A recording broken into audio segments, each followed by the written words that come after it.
Have you ever been told you don't belong, no matter how much proof you carried in your hands?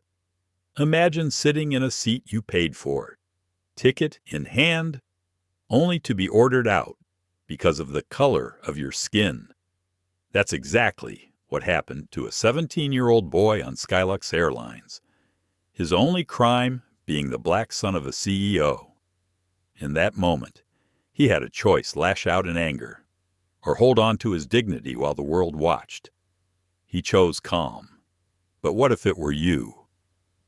What would you do if strangers treated you like an intruder in a place you rightfully earned? Would you fight back or stay silent, praying someone would see the truth? This isn't just about one flight. It's about every place where dignity is questioned, and every person who has ever been told, "You don't belong here." So let me invite you to step into this story not as a spectator, but as if you were in that very seat. Feel the weight. Ask yourself the question. And as we begin, don't forget to like, share, and subscribe, because stories like this remind us of who we are and who we could be. The morning sun had just broken over Dallas-Fort Worth International Airport, casting long gold lines across polished floors.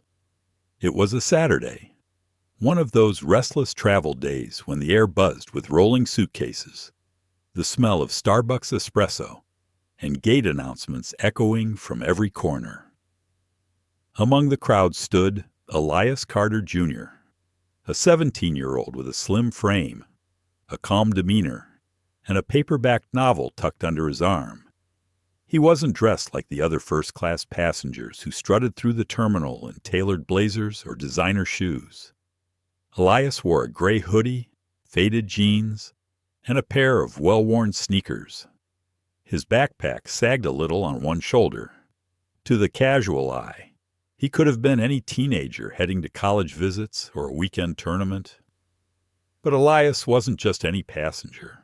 His ticket read, Seat 2A. First class, the kind of seat that came with champagne, before takeoff, and white linens draped over trays. He held the boarding pass tightly, though not out of fear. He was used to airports. His father, Elias Carter Sr., was a frequent flyer, the CEO of Carter Technologies and one of the largest shareholders in Skylux Airlines. Flying was, in some ways, part of the family rhythm.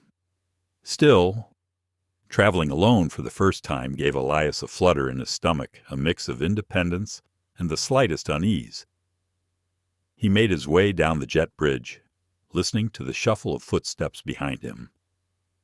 The air cooled as he entered the cabin, the familiar scent of leather seats and circulating air conditioning. First class shimmered like another world's silver accents, hushed conversations, overhead bins that shut with a satisfying click. Elias slid into seat 2A by the window.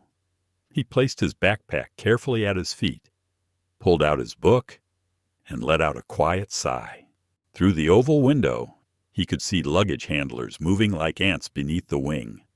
For a moment, everything felt normal. But normal rarely lasts long when people carry assumptions heavier than their bags. A flight attendant appeared, Monica Hale, mid-30s, her blonde bun tight enough to look severe. Her eyes flicked from Elias's hoodie to his sneakers, to the ticket in his hand. Her lips pressed into a line, the kind of look people give when something doesn't fit the picture in their heads. "Excuse me," she said, leaning down. "Are you sure you're in the right seat?" Elias looked up politely. "Yes, ma'am. This is 2A. It's on my ticket." Monica didn't glance at the paper. Instead, she straightened, as though his calm answer only deepened her doubt. "This seat is reserved for our VIP guest," she added, her voice clipped. "You may need to move."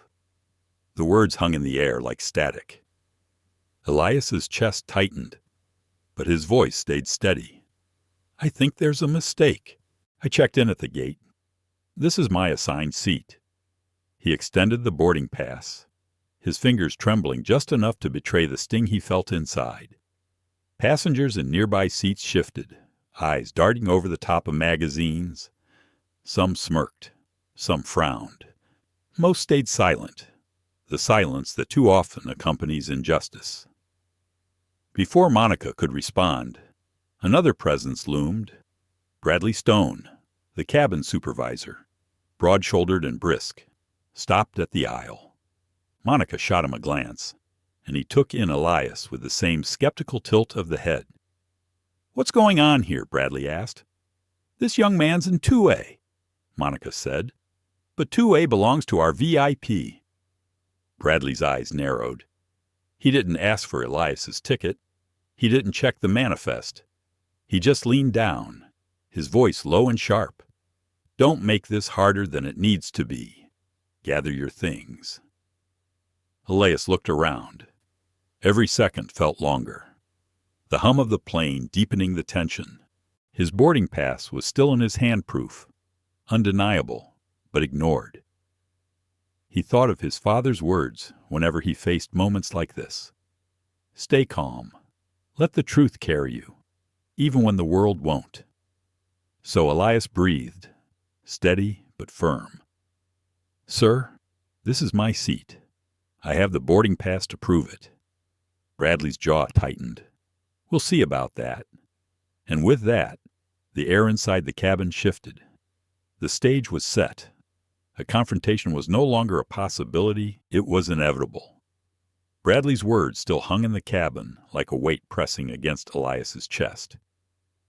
The teenager could feel every eye flicker in his direction, some curious, others dismissive, a few with that uncomfortable sympathy that never quite turns into action.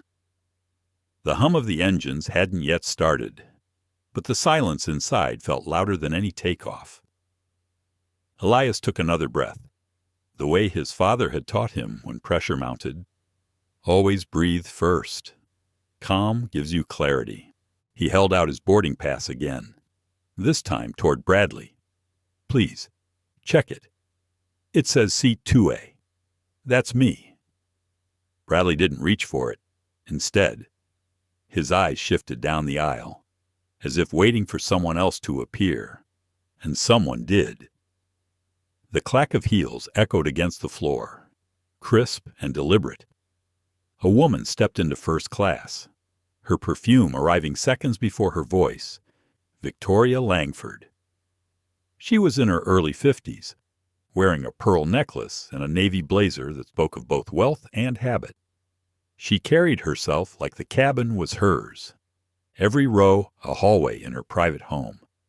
Her eyes fell on Elias sitting in 2A, and she stopped short, lips curling into a frown of disbelief. "Excuse me," she said to Monica, her voice pitched just high enough for the other passengers to hear. "Why is this young man in my seat?" Monica's relief was visible. "We were just addressing that. Ms. Langford." Elias blinked. "Your seat. No, this is mine. It's right here on the pass." Victoria's laugh was sharp, almost theatrical. "Sweetheart, I've flown this route for years. 2A is always mine. Always. He must have wandered in here by mistake." Bradley stepped forward, folding his arms. "Ma'am, we'll take care of it." Elias felt the heat rise in his cheeks, not from shame, but from the slow burn of being dismissed like a shadow. "I didn't wander in," he said, his voice steady. "I boarded with everyone else. I was scanned through the gate. This seat belongs to me." Victoria turned her head slightly, her pearls glinting under the cabin light. "Oh, please. Look at him. Hoodie, sneakers, no sense of place. Do you honestly think he belongs here?" The words sliced through Elias sharper than he expected. For a moment, he saw not the cabin, not the passengers, but 100 other moments in his life when assumptions filled the air before he could even speak. The time a store clerk followed him through aisles, The time a security guard asked if he was waiting for a ride outside his own building. Each memory pressed against him, but he forced them back. This wasn't the time to drown in old wounds. "I have a right to be here," Elias said quietly, almost more to himself than anyone else. But Victoria wasn't done. She turned to Monica. Her voice dipped low, but laced with entitlement. "You know my contributions to this airline. Check the list. My upgrades, my donations. I take care of the staff here. Don't let this nonsense delay us." Monica gave the smallest nod. Her hand brushed discreetly against Victoria's, and in that moment, Elias caught sight of the edge of an envelope slipping into Monica's palm. It was quick, practiced, the kind of exchange that only lasted a second, but spoke volumes. Elias's stomach turned. It wasn't just bias now. It was something dirtier, more deliberate. Bradley's voice broke the tension. "Son, you need to move. We've got procedures." Elias shook his head, fingers gripping the armrest. "Not until someone looks at my ticket."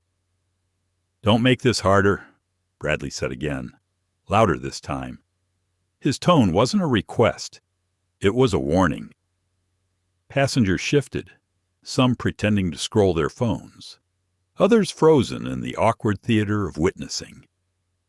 In row 3, a man in a business suit lowered his newspaper, but quickly lifted it again when Bradley glanced his way. In row 4, a mother pulled her child closer, whispering something about not getting involved. And yet, one pair of eyes didn't turn away. Samantha Rivera, seated near the back of first class, had been quiet until now. A freelance journalist, she had the reflexes of someone who understood that stories often unfolded in plain sight. She slid her phone from her bag and pressed record, the red light blinking in her lap. The frame caught everything: Monica clutching the envelope, Bradley looming over Elias, Victoria smirking with self-satisfaction. Elias felt the pressure mount, the way silence from others could sometimes roar louder than words. His thoughts spiraled briefly. Should he stand? Should he comply? Just to avoid escalation, his father's face appeared in his mind, not stern, but steady, always telling him, "Your dignity isn't something you hand away. Not for comfort, not for peace." So Elias lifted his chin, his voice firmer now. "I'm not leaving this seat, not until the truth is seen." Bradley's jaw clenched. He gestured to Monica. "Call the captain." Moments later, the aisle parted as Captain Harold Pierce approached. Gray at the temples, his presence carried authority, though his eyes betrayed impatience. "What's the situation?" Bradley spoke first. "Passenger refusing to move. Claims seat 2A. But Ms. Langford is our VIP." Captain Pierce's gaze fell on Elias. He didn't look at the boarding pass. He didn't ask a question. His verdict was swift, almost rehearsed. "Remove him. For safety." The words rang in Elias's ears. Safety. How many times had that word been used as a shield for bias, as a cover for exclusion? 2 security officers appeared at the captain's signal. Their hands hovered near Elias's armrests, ready to lift him out if he resisted. His chest ached with a swirl of humiliation and defiance. But in that moment, instead of fighting back, Elias reached into his hoodie pocket, pulled out his phone, and pressed record. His voice came low, but it carried. "This is my rightful seat. I am being removed because they say I don't belong. Let this be known." The cabin froze. Even Victoria shifted slightly, discomfort flickering across her face at the certainty in his tone. One of the officers muttered, "Kid, don't make this worse." But Elias's eyes didn't waver. The truth, captured on 2 cameras, now his own, and Samantha's was no longer something that could be quietly erased. As the officers guided him up from 2A, murmurs rippled through the cabin.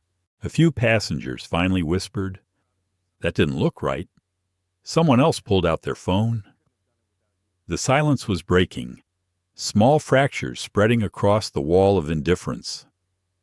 Elias stepped into the aisle, his heart pounding. Every movement felt like slow motion, the squeeze of his backpack strap, the sting of eyes following him, the ache of being stripped of place. And yet, under it all, something steadier pulsed, a refusal to let this be the end of the story.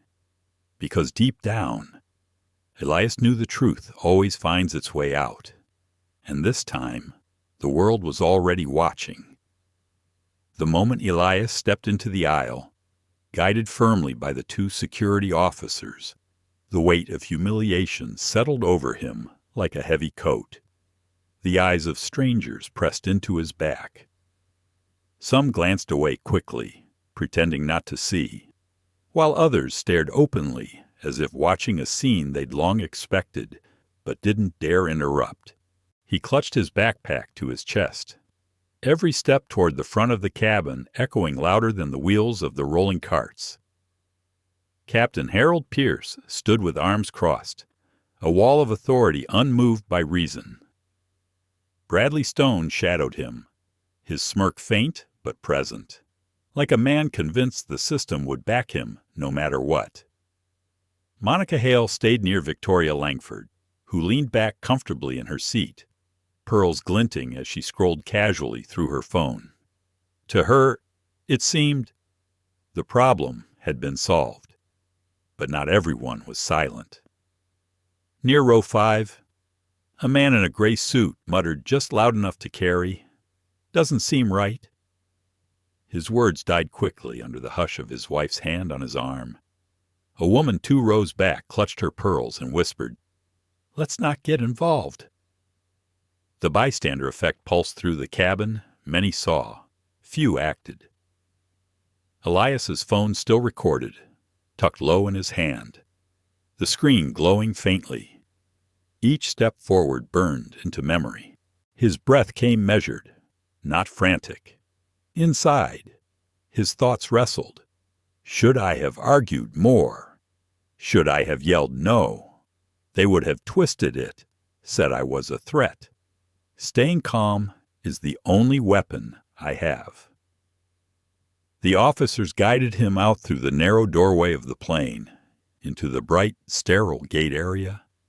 Passengers waiting to board stared in confusion as Elias emerged, flanked by security. A child tugged at her mother's sleeve and asked, "Why are they taking him off?" The mother gave no answer. They sat him on a bench against the wall. One officer spoke quietly, almost apologetic.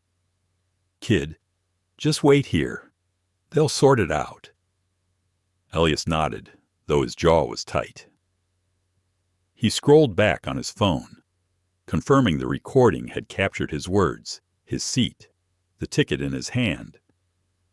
The evidence was his anchor now, inside the plane. The atmosphere shifted again. Samantha Rivera, phone still recording, zoomed in on Monica's hand as she discreetly tucked the envelope deeper into her pocket. She whispered to the camera, "This is what people need to see. It's not just a seat. It's about dignity." Passengers exchanged low murmurs. One man leaned to another. If that kid's ticket was real, this could be a mess. Another replied, "Real or not." They dragged him off without checking. Their voices were small cracks in the silence, but cracks spread when pressure builds. Victoria reclined, sighing in satisfaction. "Finally, we can take off now." She waved a hand toward Monica. "Champagne, please." But Bradley's phone buzzed in his pocket. He glanced down, frowned, and showed the captain the screen. A trending notification, HR, justice for Elias, back in the terminal. Samantha's video had already left the ground, faster than any jet. She'd uploaded it to Twitter with the caption "Teen, with valid ticket forced out of first class for VIP passenger. Watch this." In less than 10 minutes, the clip was retweeted thousands of times. Comments poured in, "This is 2025. How is this still happening? Looks like he had the ticket in hand. Outrageous. Could have been my kid." Elias sat alone on the bench, watching the numbers climb on his own recording as he uploaded it too. His hands trembled slightly, but not from fear, from the knowledge that silence would no longer cover what had been done. Across the country in Manhattan, a meeting room buzzed with low conversation.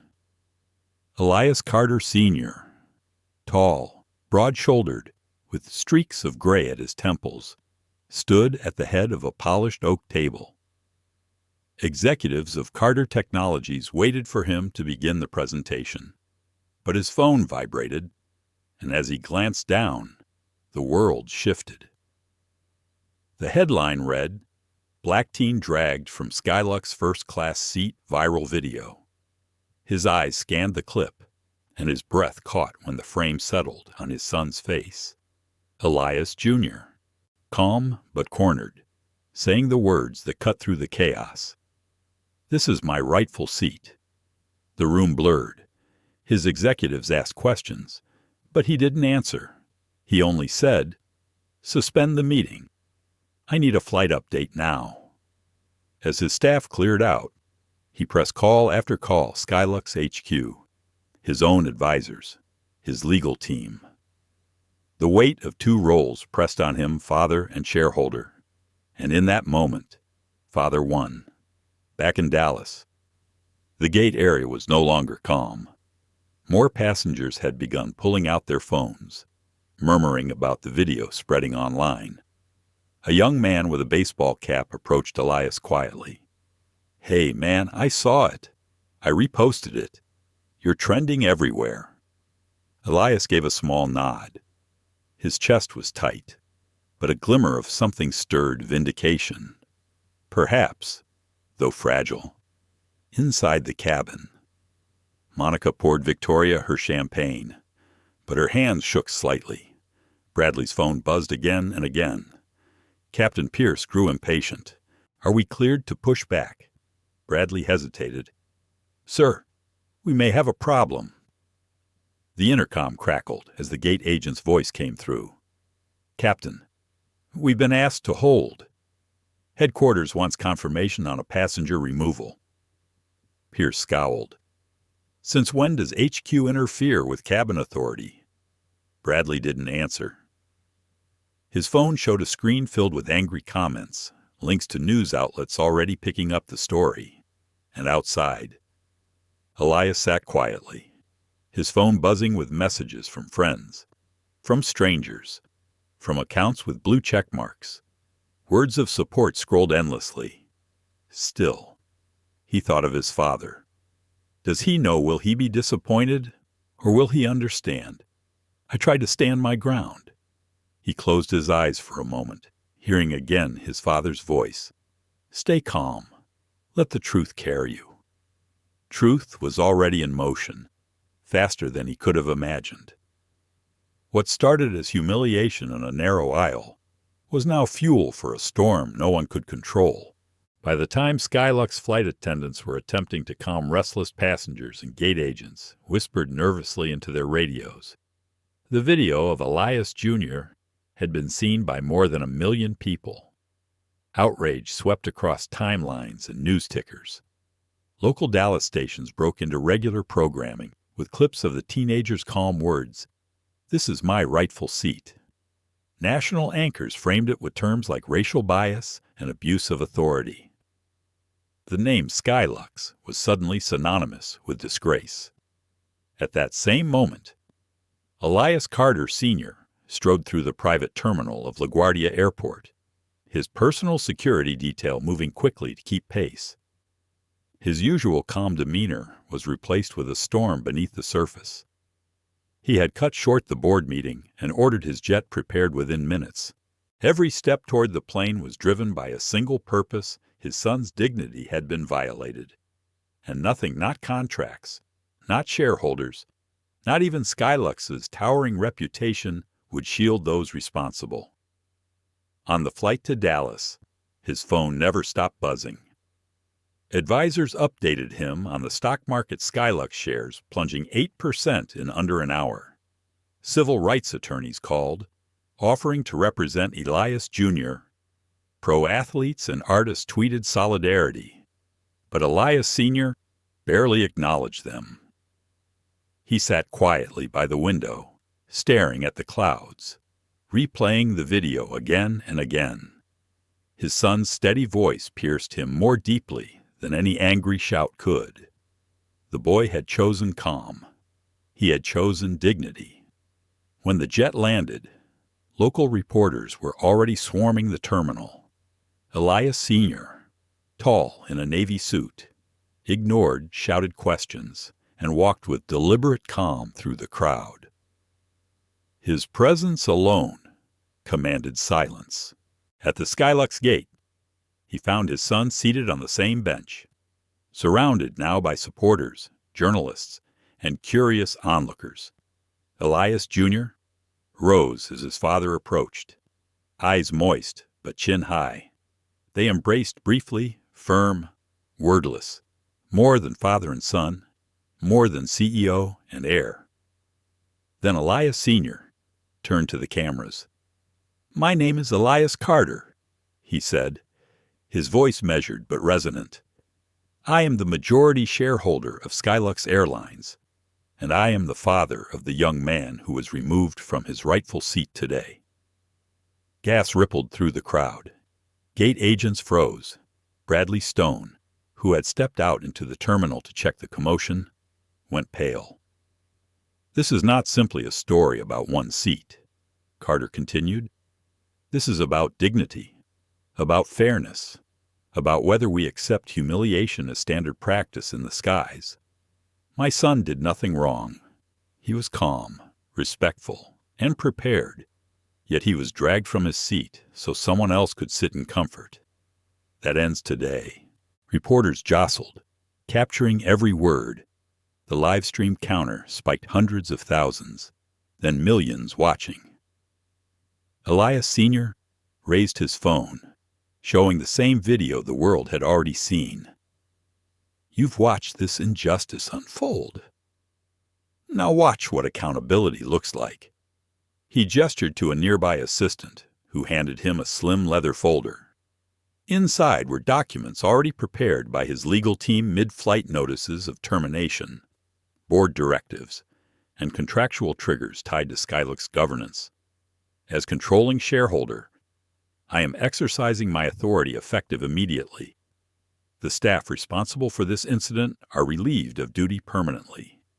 Captain Harold Pierce, Cabin Supervisor Bradley Stone, Flight Attendant Monica Hale, and the passenger who benefited from this injustice, Ms. Victoria Langford, will no longer be welcome on any Skylux-operated aircraft. The gate area erupted in a chorus of gasps and murmurs. Monica Hale, who had just emerged from the jetway, dropped the envelope she still carried. Bradley Stone tried to protest, his voice trembling. "Sir, procedures don't excuse prejudice," Carter interrupted, firm but calm. "When procedures are weaponized against dignity, they become injustice. That is not acceptable under my ownership."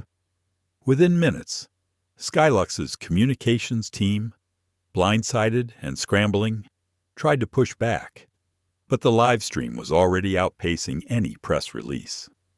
Comments filled the feed. Finally, real accountability. Father of the Year. Justice in real time. Elias Jr. stood quietly beside his father, his hand still clutching the phone that had started the storm.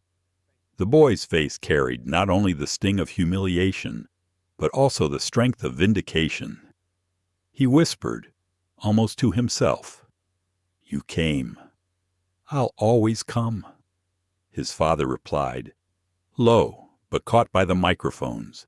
The words struck viewers like a promise not just to his son, but to every parent, every passenger who had ever felt powerless. The chaos deepened as police officers arrived, unsure of whom to question. But instead of confronting Carter, they found themselves backing away under the weight of public eyes. Passengers began to step forward as witnesses. A man in the gray suit from row 5 spoke clearly. "The boy had the ticket. I saw it. They took him out anyway." Samantha Rivera, the freelance journalist, raised her phone higher, and I have the entire exchange on record. Truth now stood on multiple legs: video, eyewitness, and the sheer authority of Carter's presence. As the crowd thickened, Carter lifted his voice once more. "This isn't just about my son. Skylux will ground its fleet for 48 hours. Every employee, from captain to clerk, will undergo mandatory training in bias awareness, dignity protocols, and ethical authority. We will not return to the skies until this company embodies respect for every passenger." Gas again grounding the fleet was unprecedented, a move worth hundreds of millions. But the livestream comments roared approval. To millions watching, it felt like justice delivered instantly, with no room for excuses. Inside the Skylux headquarters in San Francisco, executives scrambled. Phones rang off the hook. The CEO, Richard Williams, watched the live stream in disbelief. His legal counsel whispered, "He can do this. He has the votes on the board." Williams slumped, realizing Skylux's fate was no longer in his hands. Back at the gate, Elias Jr. finally allowed himself to exhale. He wasn't just a humiliated boy anymore. He was the face of change, standing beside a father who had turned outrage into action in less than an hour. The cameras caught the moment as father and son walked together through the terminal, past gawking passengers and flashing lights. Carter's arm rested protectively on his son's shoulder, and though the storm raged around them, the center of it all was quiet, steady, dignified, unbroken. By dawn the next morning, the video had moved from phones and timelines into every corner of American life. Cable news replayed the clip in endless loops, anchors analyzing frame by frame the moment Elias Jr. was forced out of his seat. Morning radio hosts debated what it said about race, privilege, and airlines. Talk show panels buzzed with words like systemic bias and accountability in real time. Even late-night comedians used it as fodder, though the laughter was edged with outrage. Elias Jr. woke in a Dallas hotel room, blinds drawn, phone buzzing with more notifications than he could process. His father had insisted they leave the airport under private escort once the press crowd became overwhelming. Now, staring at the blue glow of his phone, he saw his own face everywhere, clips of him clutching his ticket, his quiet words, his humiliation, replayed endlessly. The comments ranged from praise, calm under fire, wise beyond his years, to exploitation memes mocking the uniformed officers, edits layering dramatic music over his calm walk down the aisle. He turned the phone face down and rubbed his eyes. Elias. His father's voice came from the doorway. Carter Sr. carried 2 cups of coffee, setting one beside his son. He studied the boy a moment.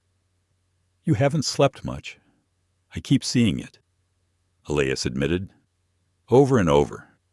People talking about me like I'm some symbol, but I was just scared.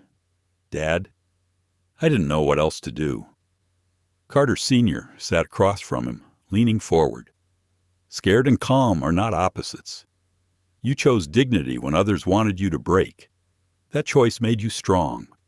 That's why they see you as a symbol. Elias looked down, voice tight. But what if I didn't want to be one? What if I just wanted to be a kid flying home? Silence stretched between them, heavy but honest. The father reached across the table, steadying his son's trembling hand. Symbols are never chosen, Elias. They are forged, sometimes unfairly, but what you do with it now that will define you. Meanwhile, Skylux headquarters had become a pressure cooker. CEO Richard Williams faced a sea of angry investors on video calls, his screen filled with dozens of faces demanding answers. One voice barked, "You allowed the controlling shareholder to publicly fire staff on a live stream without consulting us." Another countered, "Our stock is bleeding because your culture allowed this in the first place." Williams wiped his forehead. The truth was clear control had slipped from his grasp. Skylux PR team drafted statements, but every draft felt too weak. Public sentiment had already cemented the narrative. A black teenager wronged, a powerful father delivering instant justice, an airline exposed for bias. No amount of corporate phrasing could undo what millions had witnessed live. By noon, politicians weighed in. A senator from Georgia tweeted, "What happened to young Mr. Carter is unacceptable. Airlines must be held accountable for bias in service." A congresswoman in New York added, "This isn't just about one seat.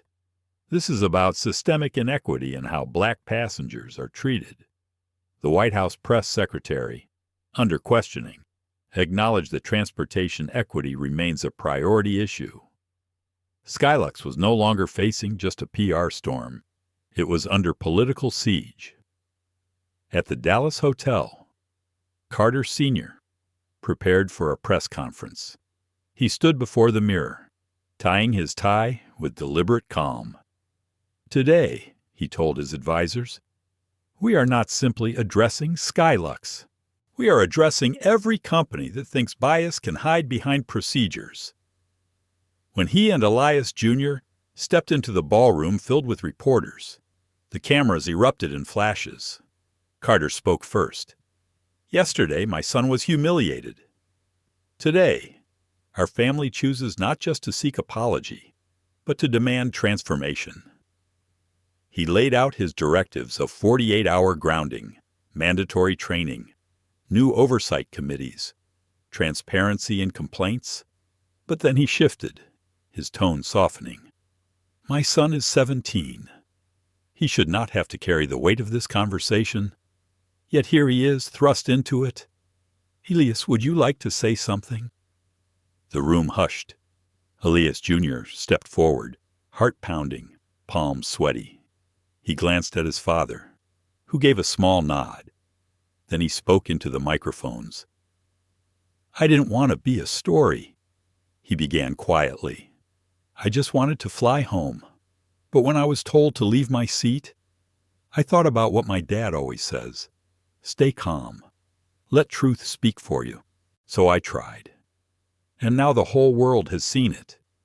If there's one thing I hope, it's that no other kid, black, white, anyone has to feel like they don't belong where they rightfully are." The words carried weight far beyond his years. The press captured every syllable, broadcasting it instantly. Social media lit up again. Elias Carter Jr. speaks with more grace than most adults. This kid gives me hope. Protect this young man at all costs. But with the praise came pressure. Journalists swarmed. Requests for interviews poured in. Schools debated inviting him to speak. The weight Elias feared was already on his shoulders. That night, as they sat together on the hotel balcony overlooking the Dallas skyline, Elias asked softly, "What if they only see me for this moment? What if I can't live up to it?" His father considered the question. "They see you for what you showed courage and dignity. That doesn't chain you. It frees you. You don't have to live up to anyone else's idea. You only have to keep living as yourself." The boy nodded, though doubt lingered in his eyes. Somewhere inside, he wished the world would stop watching just long enough for him to breathe. Yet the world did not stop. The next morning, Carter Sr. received a call from Richard Williams, Skylux's embattled CEO. Williams' voice was strained. "Mr. Carter, the board is in chaos. Investors are fleeing. We need to discuss terms." "Privately," Carter answered firmly. "No more private deals. This plays out where everyone can see. That's the only way to change a culture that thrives in the shadows." And with that, the battle moved from humiliation and outrage into the arena of reform and power. The viral eruption had done its work turning pain into pressure, outrage into opportunity. The Carters now stood at the center of a storm that would redefine an industry. The pressure that had begun in the narrow aisle of Flight 237 now reached the marble halls of Washington, D.C. Within 72 hours of the incident, congressional committees announced hearings on bias in the airline industry. Skylux Airlines, already bleeding investors, was summoned to testify. And at the center of it all, the Carter family was invited to speak. Elias Carter Sr. sat in his Manhattan office, reviewing the invitation letter. His advisors urged caution. These hearings can become political theater. One warned, they'll want sound bites, not solutions. Another added, you risk your company's reputation being dragged into partisanship. Carter listened quietly, then closed the folder. This is bigger than risk. My son was humiliated in public. If we shy away from accountability, what message does that send? Meanwhile, Elias Jr. struggled under the weight of visibility. His face appeared on magazine covers with captions like, "The boy who stood still and calm in the storm." At school, classmates flooded his messages, half in admiration, half in curiosity. Strangers stopped him on the street, asking for selfies. Yet in the quiet of his room, he replayed the humiliation, each stare in the cabin, each whisper. The applause outside could not erase the sting inside. One night he confided in his mother, Lillian Carter, who had largely stayed out of the public eye. "Mom, what if they only remember me as the kid who got dragged out? What if that's all I ever am?" She placed a hand on his cheek. "Elias, you are not defined by their cruelty. You are defined by your response. And your response was grace. Grace is never forgotten." As hearings approached, Skylux scrambled to prepare its defense. CEO Richard Williams rehearsed lines in a glass-walled conference room, his voice shaky. "We regret the incident. We are committed to diversity training." But even he knew the words sounded hollow. He dreaded the moment he would face Carter across the green felt of the witness table. The day arrived. The Capitol was buzzing with cameras and reporters, the kind of frenzy reserved for scandals that touched the public nerve. Inside the committee chamber, rows of senators and representatives waited, pens poised. Skylux executives took their seats on one side, stiff and uneasy. On the other, Elias Carter Sr., dignified in a charcoal suit, sat with his son beside him. The chairman struck his gavel. "This hearing will come to order. Today we examine systemic bias in commercial aviation, highlighted by a recent incident involving Skylux Airlines." He gestured toward the Carters. "We thank Mr. Carter and his son for their willingness to testify." Elias Jr. felt every eye on him, the weight of history pressing down. His father began. 3 days ago, my son was forced from his rightful seat. This was not a misunderstanding. It was a manifestation of bias that tells a young black man he cannot belong in a space he has earned. Skylux did not just fail my son. It failed its passengers, its employees, and its principals. He laid out his proposals: transparent reporting, independent oversight, zero tolerance for discriminatory practices. Senators scribbled notes. Cameras clicked. The nation listened. When Elias Jr. was asked to speak, He hesitated, his voice almost caught. But then he steadied himself. "I'm 17, he said. "I was excited to fly home. I had my ticket. I followed every rule. And still, I was told I didn't belong. In that moment, I could have shouted. I could have resisted. But I thought, maybe if I stayed calm, people would finally see what we go through. And now you have." The chamber fell silent. Even skeptical lawmakers paused. His words, quiet and unpolished, cut sharper than any lawyer's brief.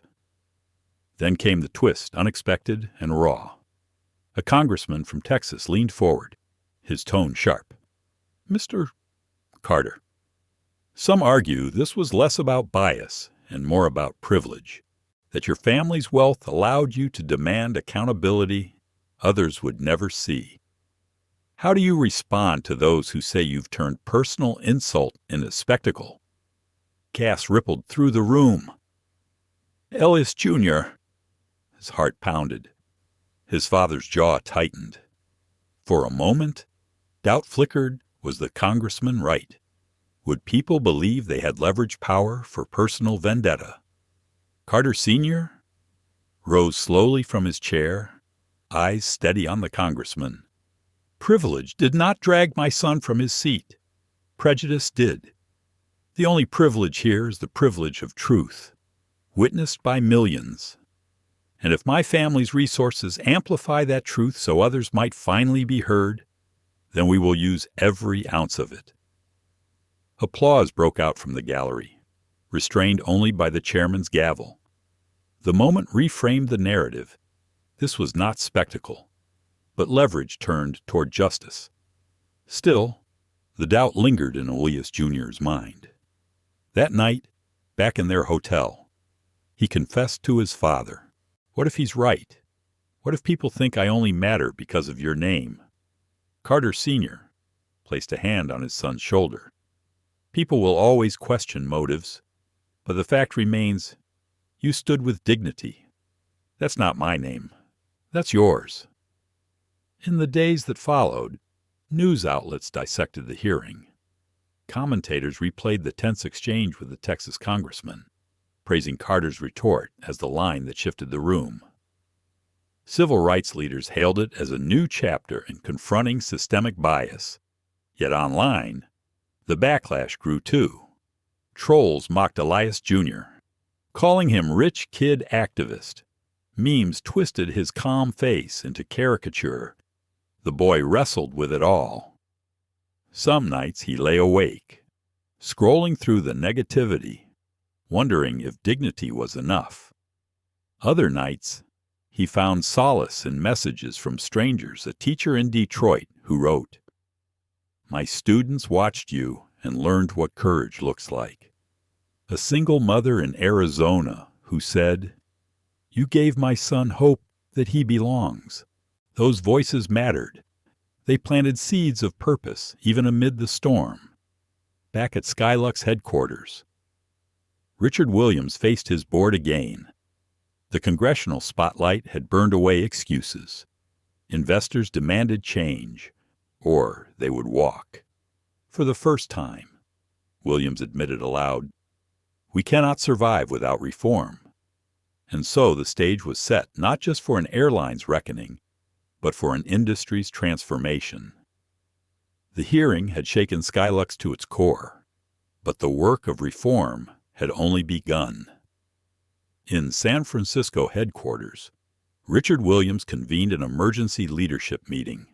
For once, the sleek boardroom with its panoramic view of the bay felt less like a command center and more like a battlefield. On the agenda, the 48-hour grounding that Elias Carter Sr. had mandated, and the sweeping bias training slated to follow.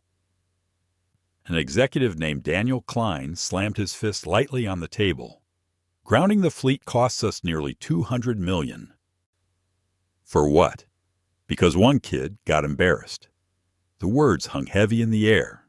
Several heads nodded, while others shifted uncomfortably. Williams rubbed his temples. "It's not about one kid. The world is watching. Congress is watching. Investors are jittery. If we ignore this, Skylux collapses. But resistance ran deep. Senior pilots circulated anonymous memos calling the reforms an insult to their authority. Union representatives threatened strikes, claiming the company was scapegoating frontline staff.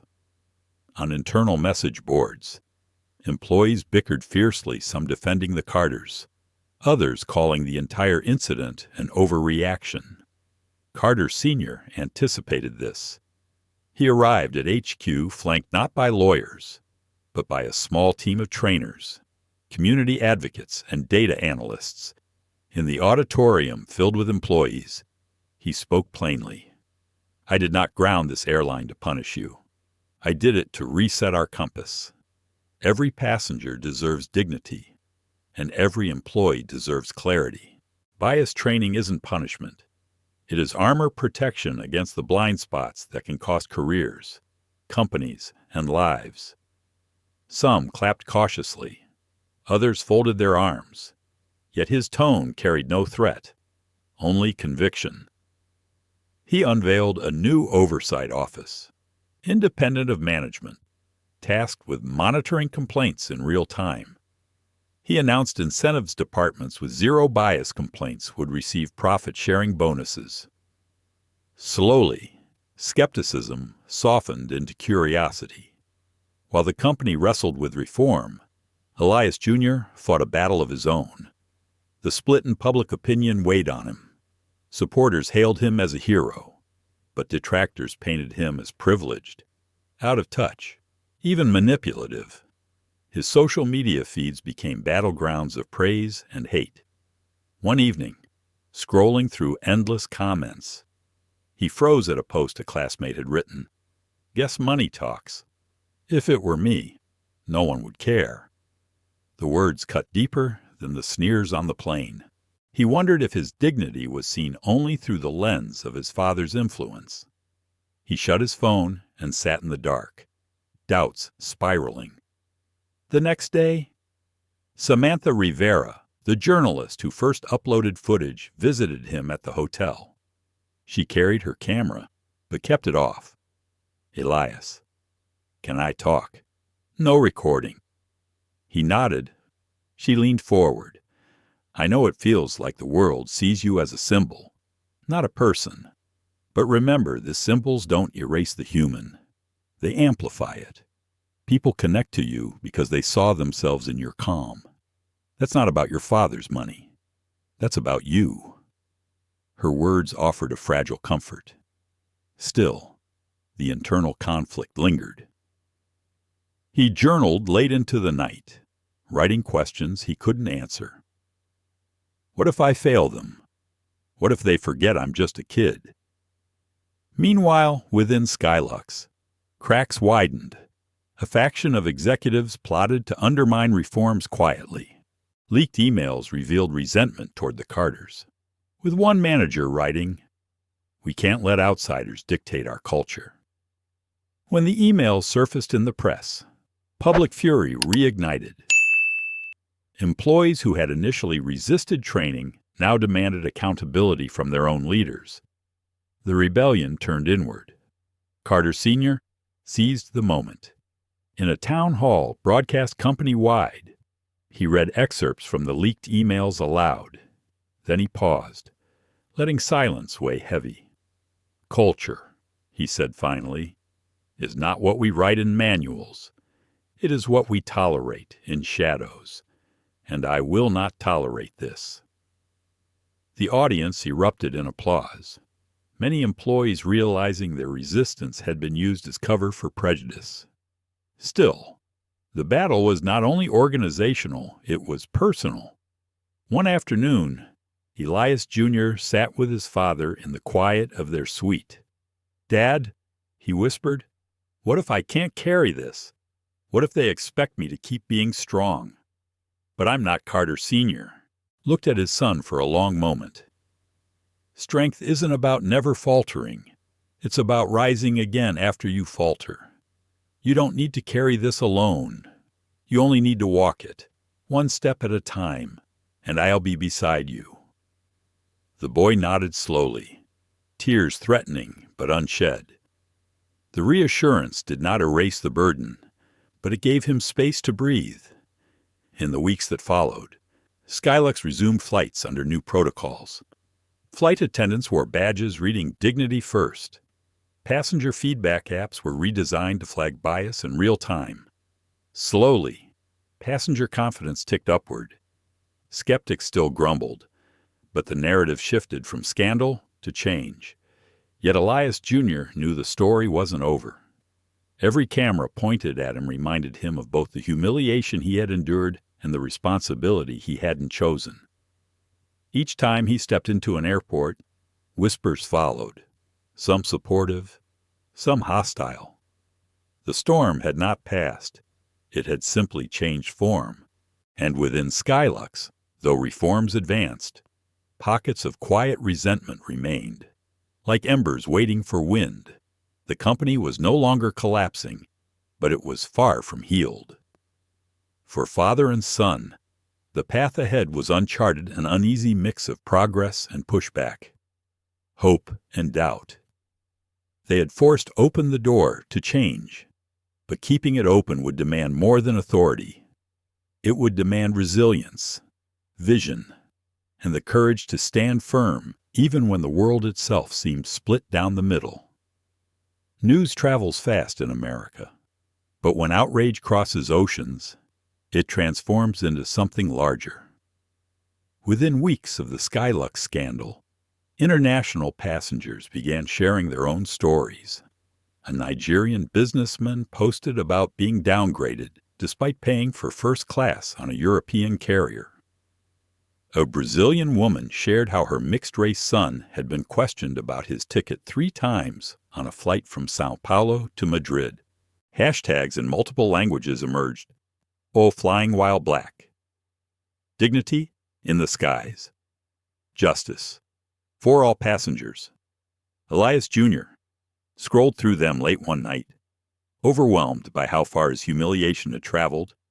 His face, once just a kid in an aisle, now appeared on posters during protests in London, Johannesburg, and Toronto. Activists held signs with his words. "This is my rightful seat," he whispered to himself. "How did my voice get this far?" At Skylux headquarters, Carter Sr. fielded calls from CEOs of foreign airlines, some defensive, others genuinely seeking counsel. "Your reforms are making waves we didn't ask for." One European executive complained.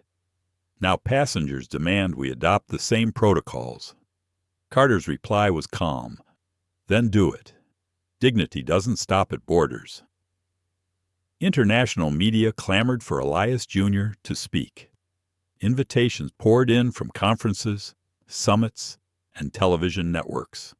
The United Nations even reached out, asking if he would address a panel on racial equity in global transportation. The boy who had once only wanted to fly home now faced a stage that spanned continents.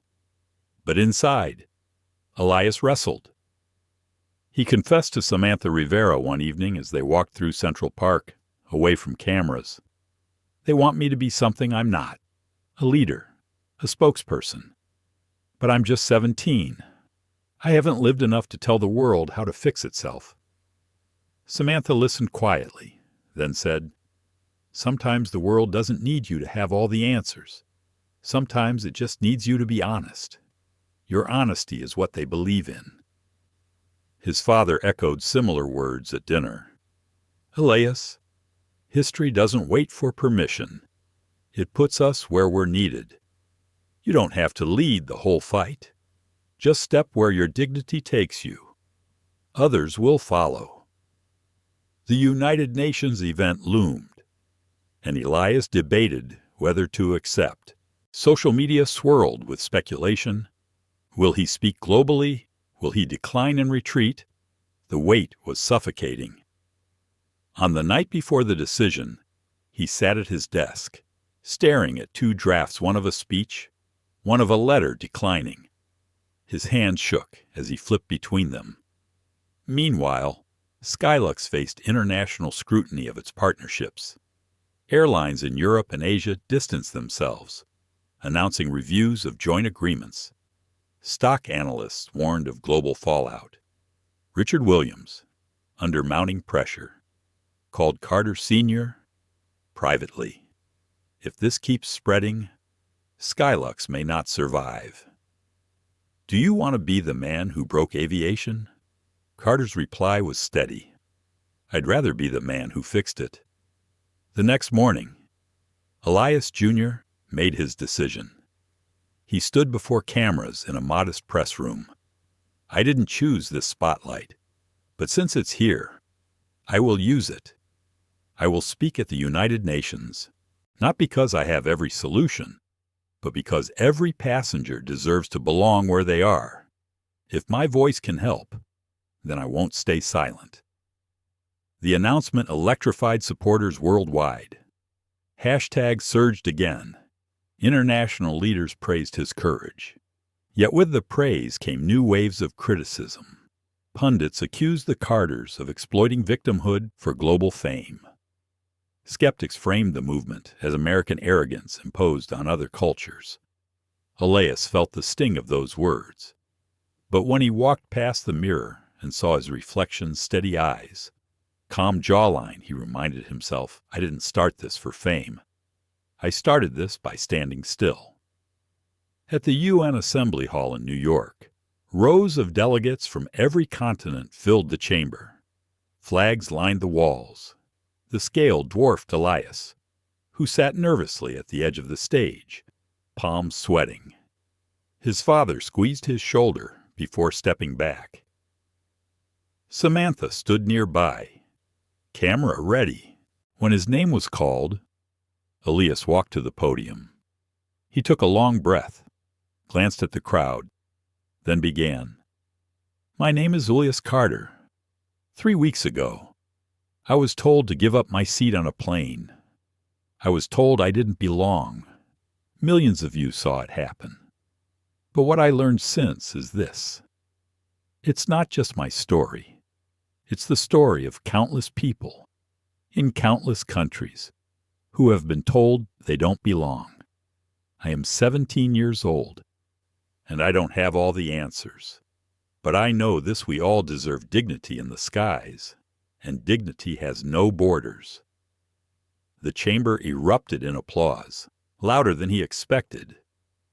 Some delegates stood. Cameras broadcast the moment across continents. Commentators called it the calmest thunder ever spoken. Later that evening, as the family returned home, Elias felt lighter, though still wary. He told his father quietly, I thought I couldn't carry it. But maybe I don't have to. Maybe the world is carrying it with me. His father smiled. Exactly. That's how movements last. But even as the applause echoed, storm clouds gathered. In online corners, organized backlash brewed. Anonymous groups accused the Carters of orchestrating everything for profit. Flyers circulated in airports with distorted versions of Elias's speech. Resistance was morphing into something more dangerous, darker. The Carters had lit a flame that spread across borders, but they were about to discover how fiercely some forces would try to snuff it out. The applause from the United Nations still echoed when the first wave of backlash hit with full force. It began with anonymous accounts online, accusing the Carters of staging the entire incident. Grainy doctored videos surfaced, falsely showing Elias Jr. handing his ticket to another passenger before being removed. Comment sections filled with vitriol, rich kid playing victim. This was all theater. The hashtags that once carried solidarity now carried poison. Then came the coordinated attacks. Flyers appeared in airports across Texas and Florida with Elias Jr. His face crossed out in red, plastered with the words fraud, privilege, liar. Television pundits on fringe networks fanned the flames. Is this really about bias? One barked. or about a billionaire flexing his muscle at the expense of hard-working employees inside Skylux headquarters. Richard Williams seized on the backlash. He convened a secret meeting with a handful of executives who resented Carter's influence. "Public opinion is shifting," he whispered, sliding a stack of printouts across the table. "We can frame this as overreach. The Carters don't care about fairness, they care about control. If we leak the right stories, maybe even Congress will back off." The executives, worn down by weeks of reform mandates, nodded. Seeds of sabotage were sown. Meanwhile, Elias Jr. felt the attacks acutely. He scrolled late into the night, eyes burning as he read words no 17-year-old should have to carry. Some accused him of being a puppet. Others mocked his calmness as weakness. A viral meme showed him sitting on the bench outside the gate, with the caption "Daddy's Boy," waiting for rescue. He slammed his phone down, chest heaving. His mother, Lillian, found him pacing. "Elias," she said softly, "you don't have to read every word they throw at you." "I can't stop," he admitted, voice raw. "Because what if people believe them? What if everything I did, the calm, the dignity, it all gets twisted into a lie?" She pulled him into her arms, the way she had when he was a child after nightmares. Truth is not erased by lies. It is tested by them, and you've already shown who you are. But the lies gained traction. Protesters appeared outside Skylux offices carrying signs, "Stop corporate bullying and Carter family tyranny." Talk radio framed the grounding as economic sabotage, blaming the Carters for job losses. For every story of reform, another story claimed overreach. Carter Sr. called an emergency meeting with his advisors and Samantha Rivera. "We cannot ignore this," he said. "If we let them control the narrative, reform dies." Samantha, ever pragmatic, suggested turning the attacks back on themselves.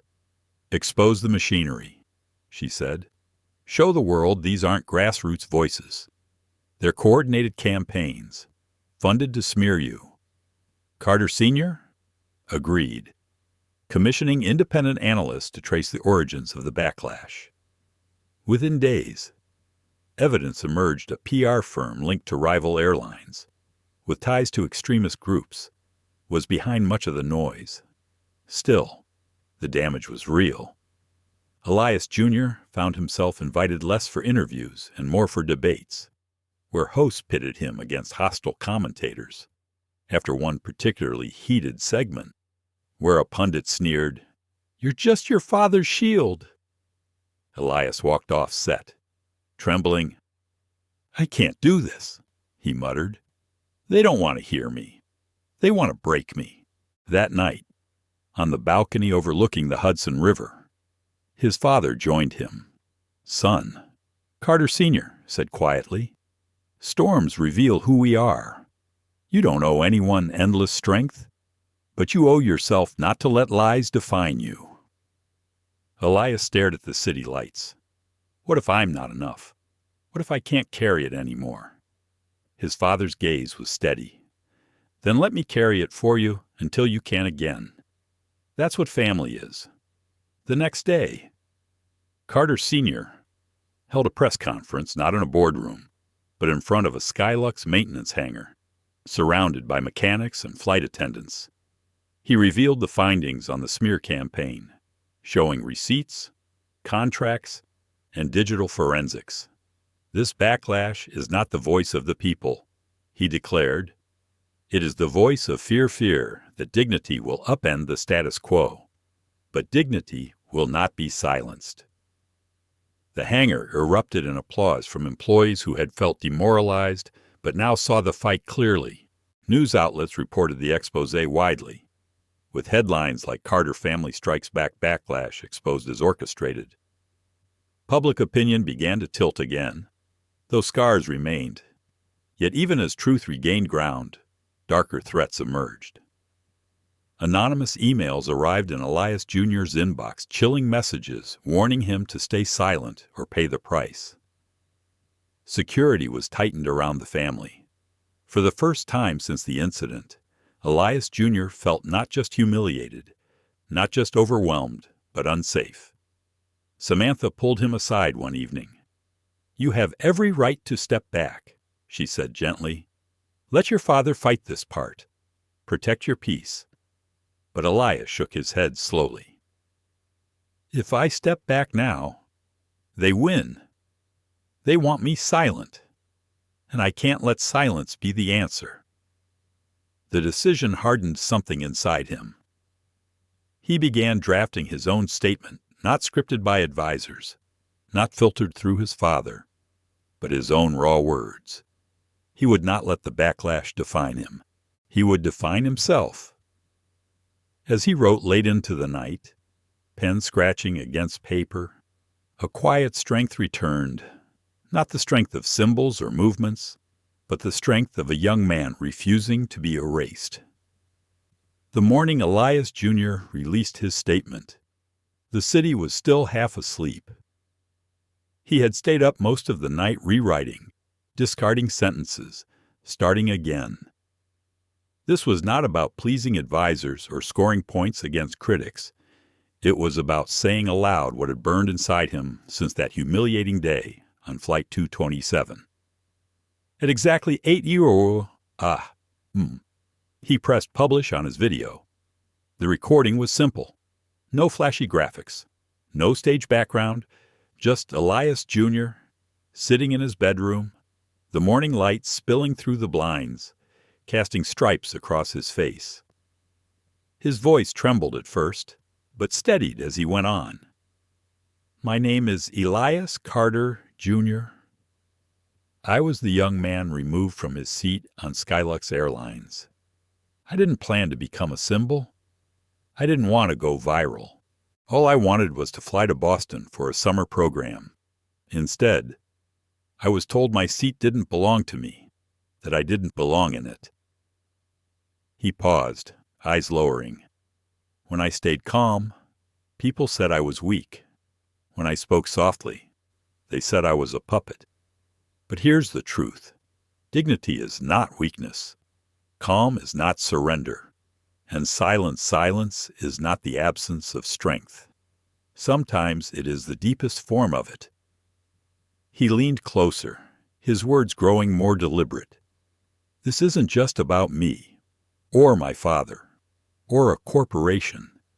It's about every person who has been told they don't belong, no matter what proof they carried in their hands. Every traveler judged by skin, accent, or last name. Every kid who has been taught to shrink themselves so the world feels bigger. To them, I say you don't have to shrink. You belong." The video lasted just under 7 minutes. There was no music, no fancy editing, only raw, trembling honesty. When he clicked upload, his hands shook. For a moment he thought he might vomit. Then he shut his laptop and went for a walk by the river, trying not to check his phone. But the world noticed. Within 2 hours. "You Belong" trended across platforms. By noon, major networks replayed his words, calling them the speech of a generation. Teachers shared it in classrooms. Pastors wove it into sermons.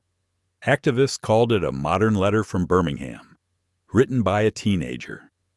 Even skeptics who had once mocked him admitted the sincerity was undeniable. At Skylux headquarters, Richard Williams seethed.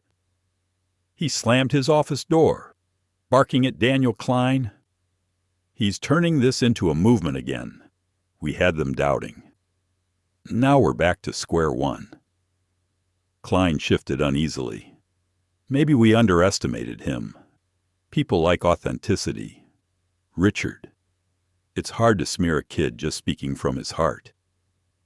But Williams wasn't listening. He was already plotting his next countermove. Meanwhile, employees at airports across the country huddled together on break rooms, watching Elias Jr.'s words on their phones. Some cried silently. A flight attendant in Chicago whispered, "That could have been my son." A mechanic in Dallas said, "That boy has more courage than our whole leadership team." The cultural shift inside Skylux grew deeper, less about mandates and more about shared belief. The Carter family watched together at home, gathered around the television as news channels replayed the clip. Lillian squeezed her son's hand until he looked at her. "You didn't just defend yourself," she said softly. "You gave voice to so many who couldn't." Elias Sr. sat quietly, pride swelling but tempered by caution. "You've started something bigger than yourself," he told his son. "That's beautiful and dangerous. It means more eyes on you, more weight on your shoulders. Are you ready for that?" Elias Jr. hesitated, staring at the screen where his own face looped. Again and again. "I don't know if I'm ready," he admitted, "but I know I can't go back. I'd rather stumble forward than stand still." The days that followed felt like a whirlwind. Invitations poured in universities, nonprofits. Even late-night hosts wanted him on their stages. Elias Jr. declined most.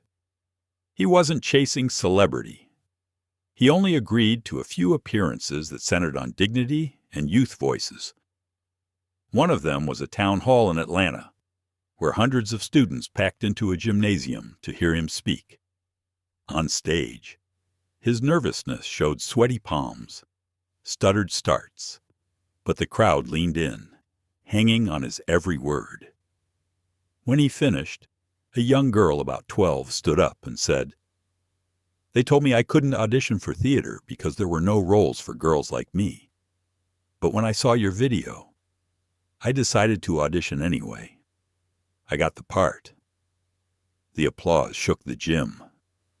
Elias Jr. smiled, for the first time in weeks, without hesitation. Back at Skylux, Williams grew desperate. He tried leaking documents suggesting the Carters were exploiting the crisis for financial gain. The documents were quickly debunked, but the smear campaign revealed how far he was willing to go. More executives began distancing themselves from him, realizing his obsession with undermining the Carters was sinking the company further. In private moments, Elias Jr. wrestled with the pressure. One evening he confided in Samantha Rivera. "What if I mess up?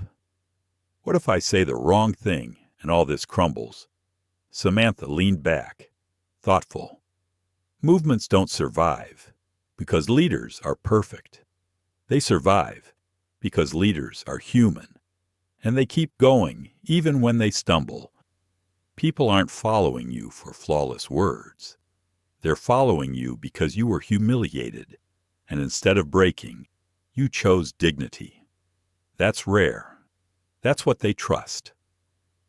Her words steadied him, but the responsibility still weighed heavy.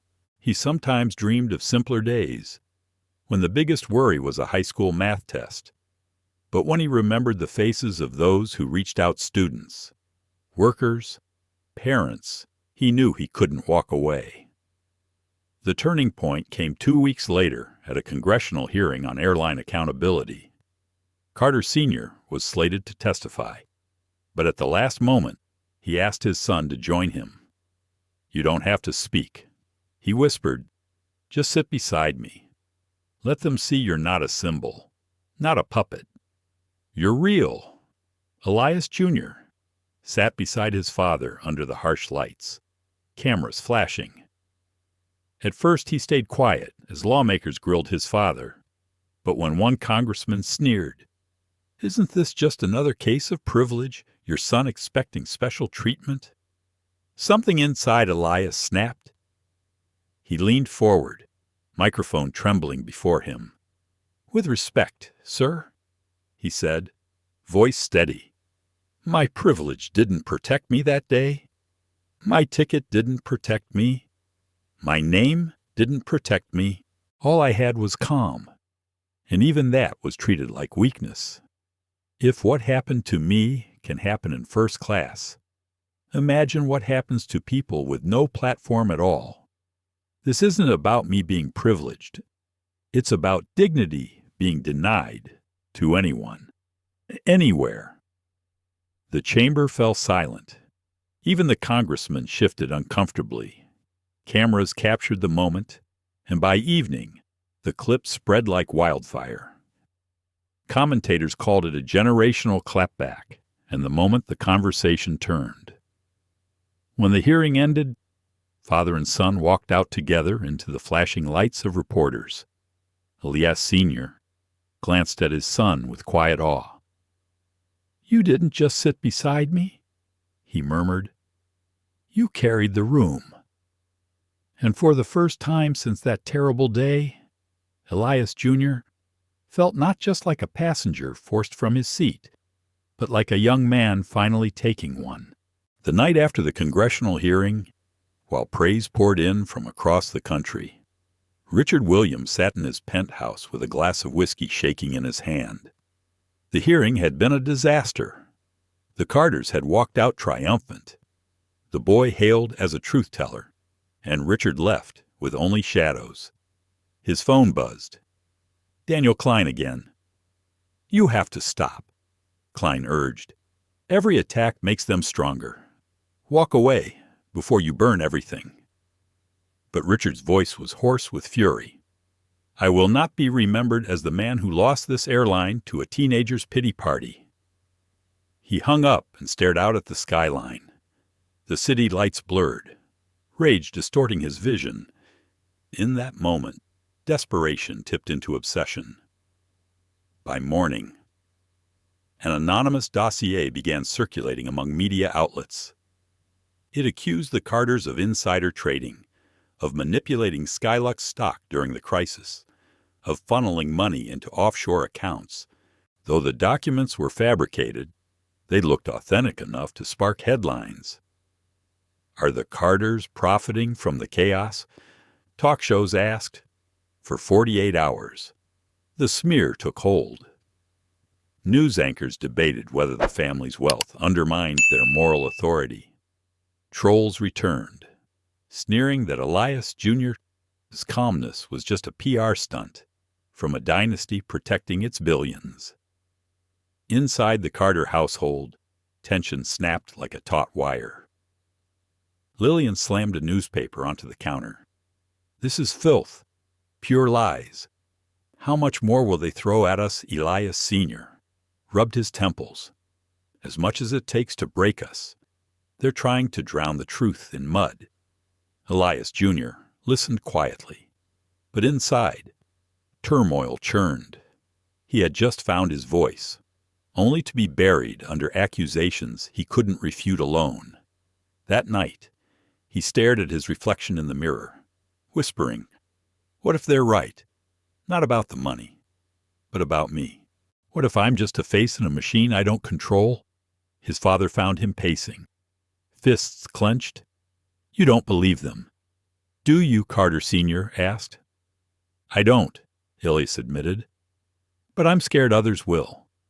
And then everything we've said, everything we've fought for, it'll all be dismissed." Carter Sr. put a hand on his son's shoulder. "Then we fight harder. Lies collapse when the truth stands tall long enough." But the lies weren't the only danger. Richard Williams had crossed another line. He contacted Hank Dawson, a sheriff with a reputation for corruption, promising favors if Dawson's office re-examined the Carters' financial dealings. Suddenly, the family received notice of an impending subpoena. Reporters camped outside their home, shouting questions. Neighbors watched uneasily.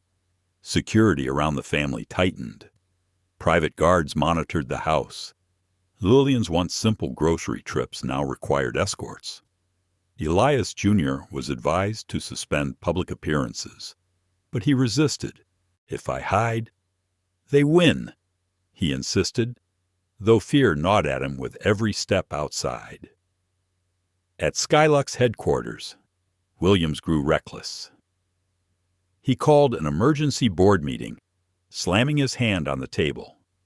We cannot let the Carters dictate this company's future. If it takes scorched earth, then so be it. But the board was fracturing. Daniel Klein finally spoke up. Richard, you're tearing this company apart.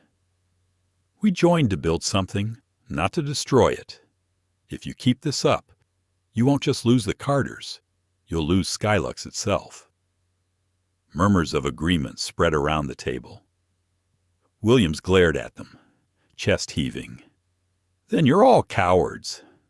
He stormed out, leaving behind a silence heavy with realization his reign was unraveling. Meanwhile, Samantha Rivera worked tirelessly to dismantle the smear. She tracked the fake dossier back to shell accounts tied to Williams' allies. With each revelation, the picture grew clearer. The attacks weren't organic, they were engineered.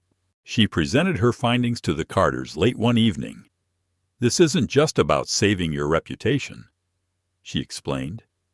It's about exposing corruption so deep it's willing to weaponize lies. If we reveal this, Richard Williams doesn't just lose credibility, he loses everything. Elias Jr. felt his pulse quicken. Then let's do it. Show the world what he is. But Samantha hesitated. There's risk. Once we go public, it won't just ruin him professionally.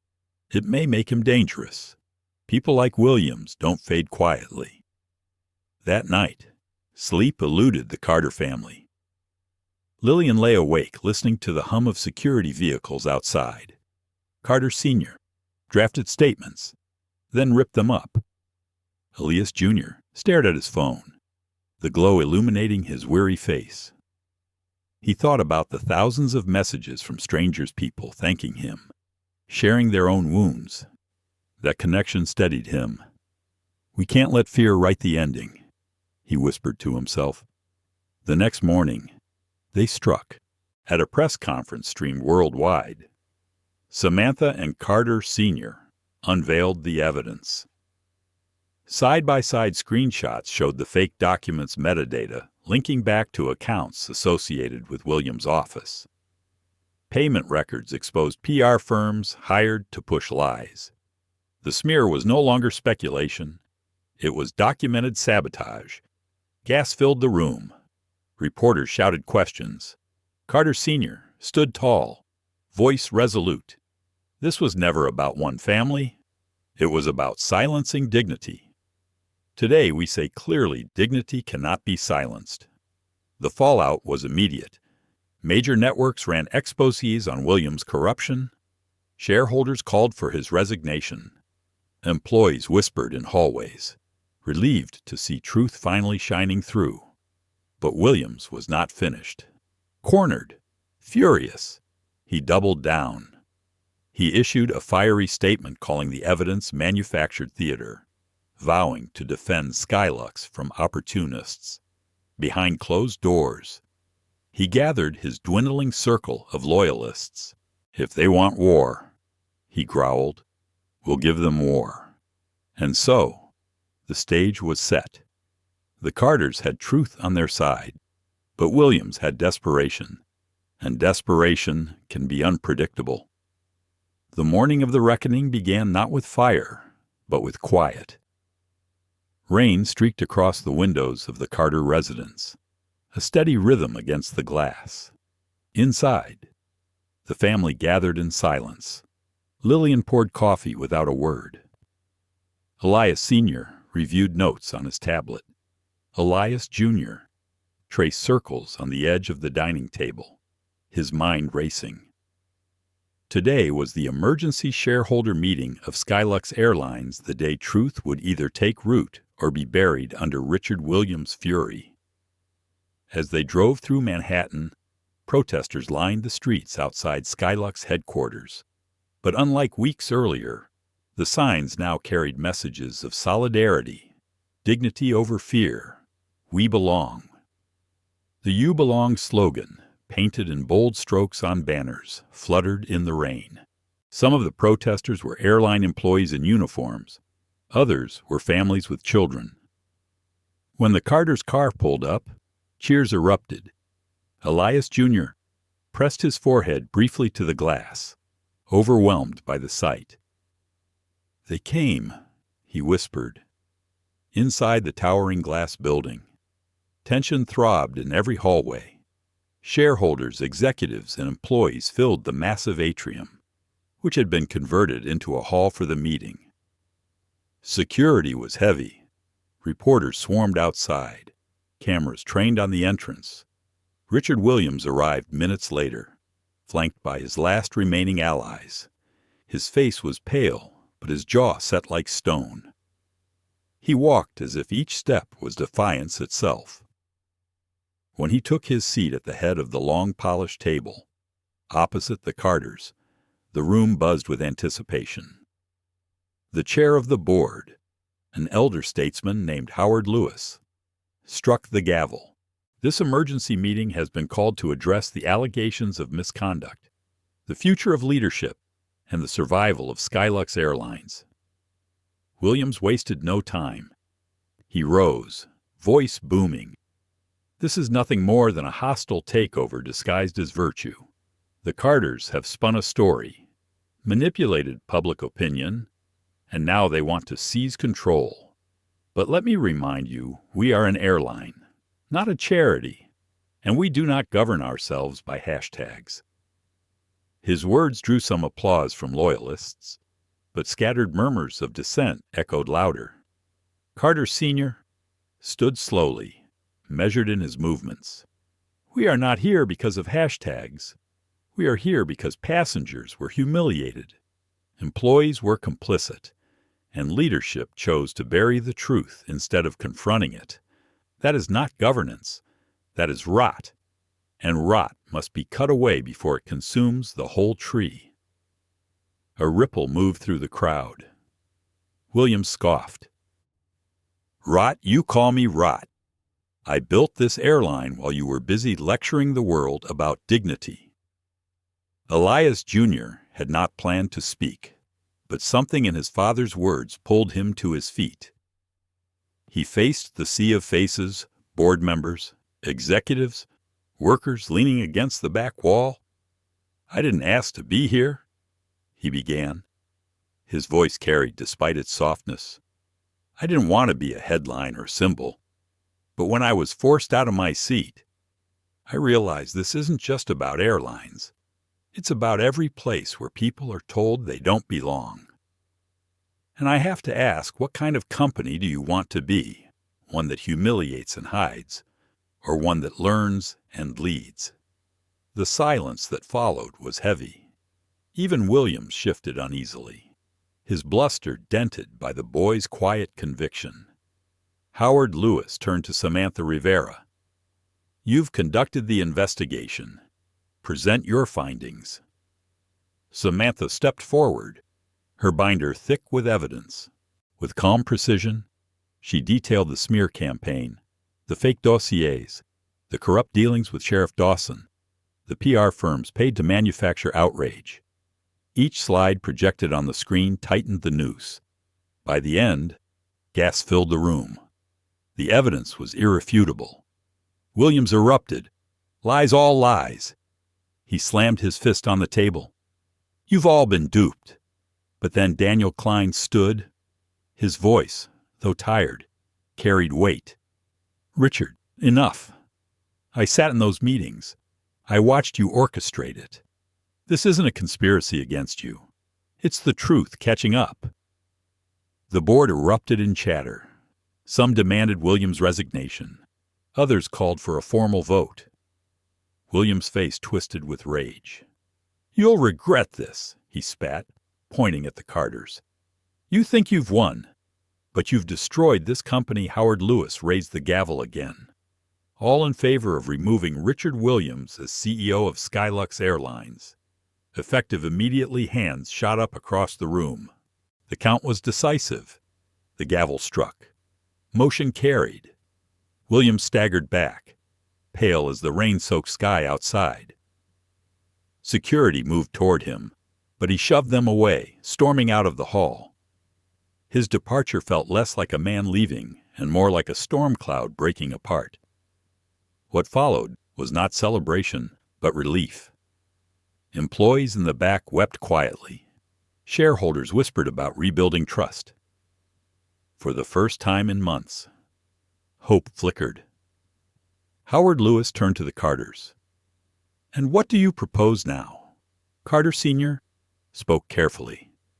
"We don't seek control for ourselves. We seek reform for all. Skylux must commit to permanent safeguards, bias training, passenger advocacy, transparency, and leadership. And this board must prove to employees and passengers alike that dignity is no longer negotiable." Applause swelled, not thunderous, but steady, like rain easing into sunlight. Later, outside the headquarters, the Carters faced a crowd of reporters and supporters. Elias Jr. stepped to the microphone, rain dripping from his hair. Today was not about one seat on one flight. It was about every seat, in every space, where dignity is questioned. This is not the end. It is the beginning. And to everyone watching, I say again, you belong. The crowd erupted in cheers. The chant spread, "You belong! You belong!" It rolled through the streets, echoed in airports, trended once more across the world. That evening, back home, the family finally exhaled. Lillian lit candles at the dinner table. Elias Sr. sat heavier than he had in months, but his smile was genuine.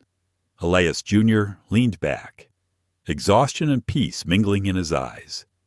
"Did we really win?" he asked softly. His father nodded. "We didn't just win a fight. We set a standard." Samantha clinked her glass of water against theirs. "And standards," she said, "don't fade." For the first time since that day at the airport, Elias Jr. slept deeply. The storm had passed, leaving scars. Yes, but also light. The story of Elias Carter Jr. is not just about an airline incident. It is a mirror reflecting how fragile dignity can be and how powerful it becomes when defended with calm strength. Many of us, especially in our later years, know the sting of being overlooked or dismissed, whether because of age, race, or circumstance. The lesson here is not that injustice will disappear overnight, but that our response to it can reshape the world around us. Elias did not fight with fists or anger. He chose steadiness. He chose words over rage, truth over silence. That choice ignited a movement, reminding us that dignity is not given by others, it is carried within. For older generations, the takeaway is profound. The values of patience, resilience, and courage are not outdated. They are the foundation of real change. When you hold your ground with quiet strength, you do more than protect yourself. You give others permission to rise too. That is the power of living with dignity, no matter the season of life. Thank you so much for spending your time with us and walking through this powerful story. If it touched you, if it made you think, or if it reminded you of your own journey, please like this video. Share it with someone who needs to hear it, and don't forget to subscribe to our channel. Together, we can keep bringing stories that inspire, heal, and remind us of the dignity we all deserve.